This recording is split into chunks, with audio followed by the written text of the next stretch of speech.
We're going to look at the Snake Charmer's Lament, which is study number 7 in Mary Cohen's Super Studies Book 2.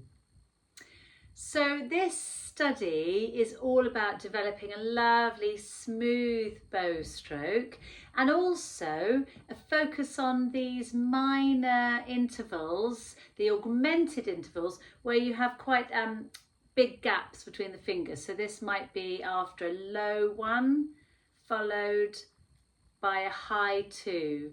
So these big finger spaces. In this study, you've also got the more difficult low 2 followed by a high 3. And of course, we know this gap is quite nice. That's quite nice and easy. This one less so, unless you're a massive Star Trek fan. So we're going to warm up with 2 minor scales. We're going to play G minor scale and D minor scale. So G minor, starting on the open G, and we're going to just do 1 octave, and I'll remind you of the finger pattern as we play it. So here we go, open G, A, B flat, low 2, C, there's a gap here, open D, E flat, low 1,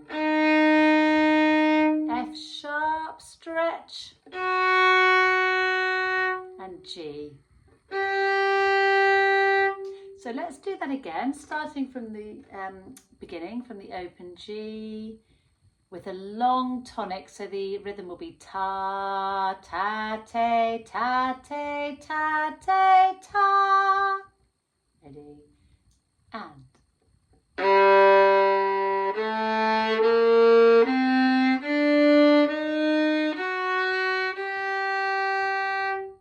Okay, good. We're going to do it one more time. This time we'll go up and come back down again.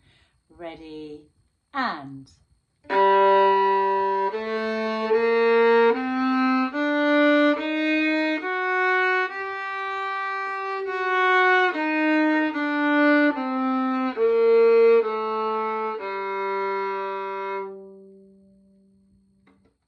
Now let's play D minor harmonic, starting on the open D, and the fingers will be, of course, in exactly the same order. We'll have open D, 1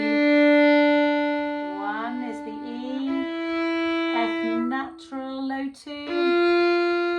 G is 3, open A, B flat, C sharp, big stretch, 3rd finger next to it. So let's play that together from open D. Ready, and.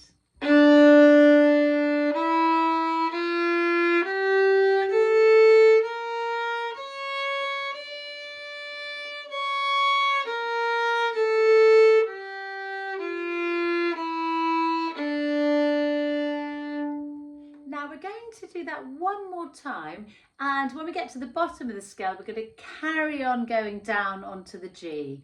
So you'll have C sharp is a high 3 on the G, B flat's a low 2, 1 and G.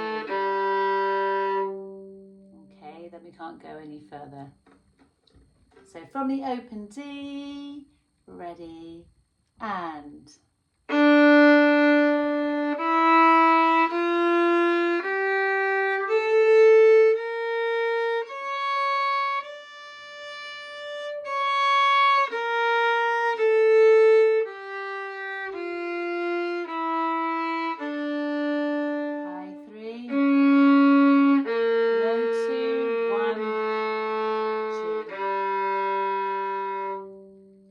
Nice to do that sometimes if you're playing a scale, just to add a few extra notes on, because you need to know those finger positions. So make sure we're playing a viola so you could carry on going down. I'd like to look at the second bar of this study, and we're going to play it backwards. So we're going to play open D. Now ignore the fingering that's written on your music. We're going to play a flattened fourth next on the G. And a flattened second. 1, G. So you're going down the scale, but you're not using your third finger. So let's do that again. It's going to go D, 4, 2, 1, G.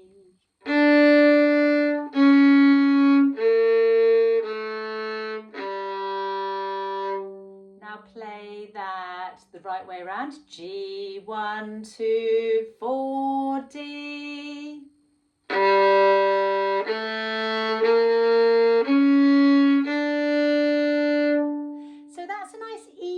Way of playing the C sharp, because the other name for a C sharp, the enharmonic equivalent we would call it, is a D flat, and that feels nice and comfortable for your fingers. However, this study is all about stretching your fingers, so this time we're going to use the fingering that's written. We're still going to play it backwards. D, high 3, low 2, 1, G. Here we go. High 3, low 2, 1. Now you can play it the right way round. G, 1, 2, 3, D.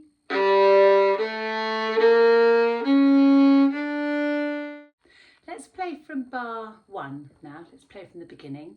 And every group of 4 quavers in this study has a slur, and you're slurring all 4 together in the same bow. So before we use the fingers, let's just make sure we're using a full bow.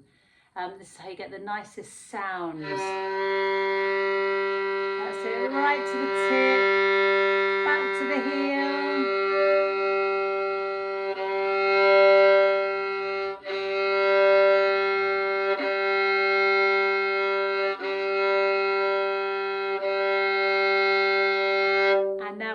From the beginning, G1, G1 at that speed. Ready, and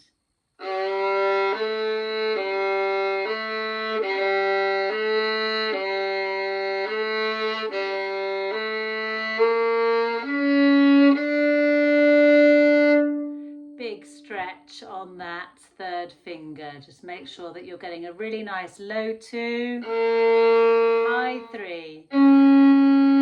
And then you can relax on the open D. Let's do the first 2 bars again. Ready, and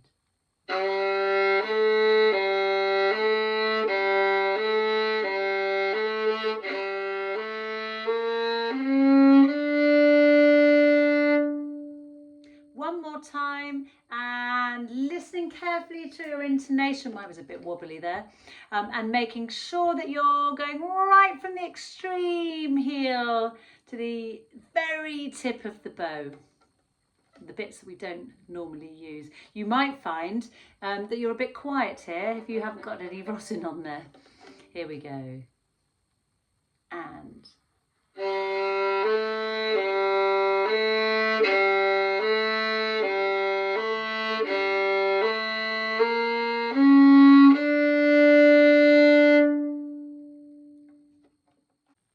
we have 2 harmonics in this study. The last one is the one that you're probably more familiar with. It's the natural harmonic exactly halfway between the nut and the bridge. And you put your pinky on, lightly press, and there it is. So pinky, no other fingers touching. Oops, sorry. There it is. And the other harmonic, which is at the end of the 3rd line, this is bar 12, is the 3rd finger where you would normally place your 3rd finger on the D string. like that, but you lightly press, and there's the harmonic. Okay, so normal first position, put your third finger down. Again, don't put any other fingers down like we normally would, otherwise the string won't be able to resonate. So, oh, I've just noticed another harmonic. We've got one also in bar 9, and that's the same thing. Third finger on the G. So let's try all 3 harmonics now. We've got 3 on the G, 3 on the D, and then 4th finger on the G.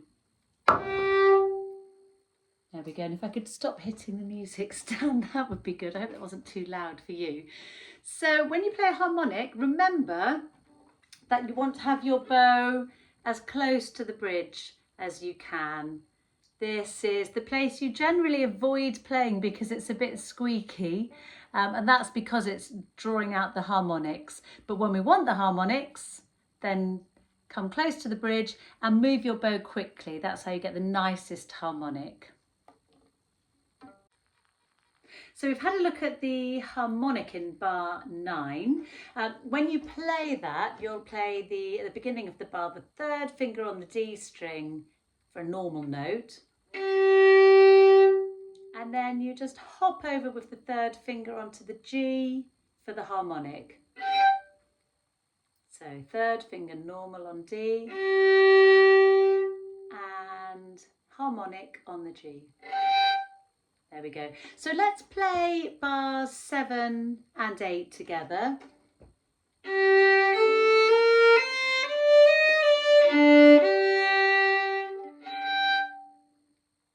Do that again.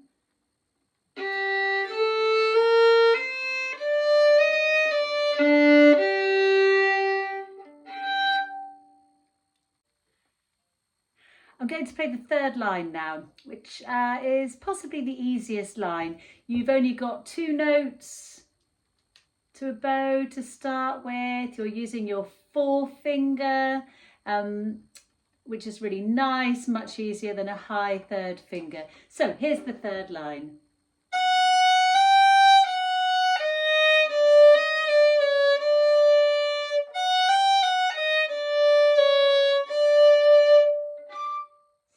With that lovely cheeky harmonic at the end. Here's the 4th line. It's very similar to the 3rd line, but it starts off more simply and then gets a bit twiddly on the E string. We're using that lovely flattened 4th for the... And instead of a harmonic at the end of the line, we just finish with a nice simple open D. Here we go.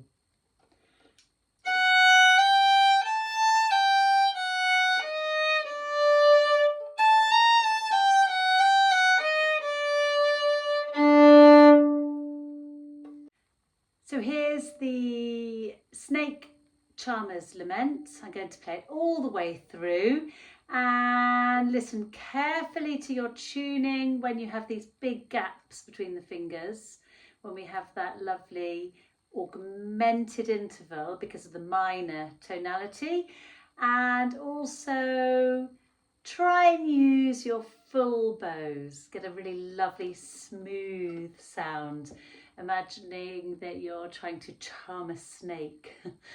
Here we go.